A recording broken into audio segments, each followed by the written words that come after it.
Hello everybody and welcome to a new episode on my channel. The first episode in 2021 and the first episode in a couple of weeks actually. Sorry about that if you have been waiting for a new upload. I'm really sorry, I just didn't really know which direction to take this channel, what video to do first. And I've kind of been in this little Corona lockdown induced bummed downedness, if that makes any sense to you. But I guess you know what I mean. You kind of have no real drive to do anything, and I kind of want to stop that tonight and make a new video about actually an old toy that I've been digging out yesterday actually, and have had great fun playing around with, and I thought I'd share this with you. So if you're interested in photography and if you have a DSLR, then maybe this thing is something for you to try out and to pass the time if you have time on your hands, and if you're sitting at home not knowing what to do, then maybe this is something for you to play around with.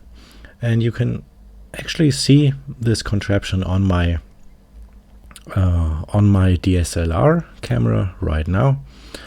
I'm running on the Pentax K system, and what I have on there is a tilt-shift lens.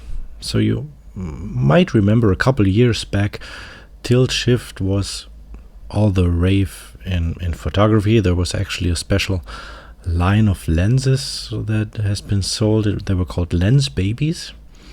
I don't know if the company is still around, but the lenses are still being sold, and they're pretty expensive. And I actually have had one of those lens baby lenses on a previous camera of mine, and they were not really that great to use, to be honest. They did produce good pictures. They did produce that tilt-shifty miniature world look, and that very narrow band of focus.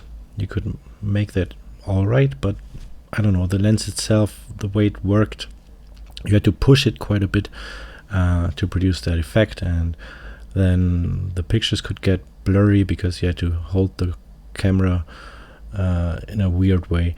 So I was thinking about how to circumvent that problem, and a couple years back I stumbled across a bellow system for my Pentax camera, and those bellows are actually used for macro photography. This is a bellow system that you can buy off of eBay for pretty cheap, as you can see, and the way what this is used for is in macro photography. So you basically extend the focusing distance of your lens. The lens connects at the one end of this bellows and the camera at the other end, and with this rail system and this little knob at the bottom there, you can finely adjust the focus, because in macro photography you have a really razor thin line of focus, and so that's what this rail is for at the bottom. And so with this bellows in this configuration, you can adjust the focus just like you're used to when the lens is connected to your camera regularly. You have a horizontal focus plane, and you adjust this back and forth. But if you disconnect this rail system, this focusing system, and you just throw that away, you have a freely moving bellow system, and thus a freely moving lens. And with this freely moving lens, you can achieve that famous tilt-shift effect. So I'm going to show this to you on my camera right now. Actually, tilt. So this is what's called tilt. So the lens is moved left to right or up and down. and I can also shift. So in that way, the lens is still parallel to the camera, but it's shifted up and down. And this is used to compensate for the Scheimpflug effect. If you don't know what that is, I'm not good at explaining it right now, but you're welcome to Google that or search for YouTube videos that explain it better than I ever could. It's basically a problem that you run into when you do architectural photography, and you have these tilting lines that you normally have when you shoot at a building with a wide angle lens. You have these tilting lines, and to circumvent that, you use a shift lens. Use a shifted wide angle lens, and then you have straight lines on the building that you photograph. Yeah, and that's all the magic that there's to it. So the bellows can now move freely, and of course, what we have to think about now is the lens in front here. So this is not, you might be able to see this, this is not your regular Pentax lens. What you have to mount on the other end of your bellows instead is an enlarger lens. So if you're an old fart like me, you might know analog photography, and especially printing to real photographic paper. So in the old days, when you were using film, you were shooting or exposing light to the film in the camera, and when you were making photographic prints out of those images on your film, you were again using photosensitive material. So the paper, the photographic paper, was actually photosensitive, just like the film in your camera. And so what was used back then was basically another type of camera called an enlarger, and that was enlarging the image on the 35mm film via a lens, just like the one you're seeing right now, onto the photographic paper, and that got exposed to the light and thus producing the image on the paper. Yeah, so long story short, since nobody's doing analog nowadays and everybody's printing their images on ink paper, those types of lenses that are used or have been used in enlargers are just basically thrown out on eBay. And I'm using a different brand, but this one that I'm showing you right now is a Rodenstock lens, 105mm f4.5 for 20 euros, which is just insane. So yeah, but with this lens, you can actually use the bellows, you can stretch the bellows just as I've shown you, and you can produce a sharp image. This is an image that I shot from a church tower, from a bell tower that's publicly accessible, down onto the street, and I basically shifted the focus to get this infamous miniature effect in the image.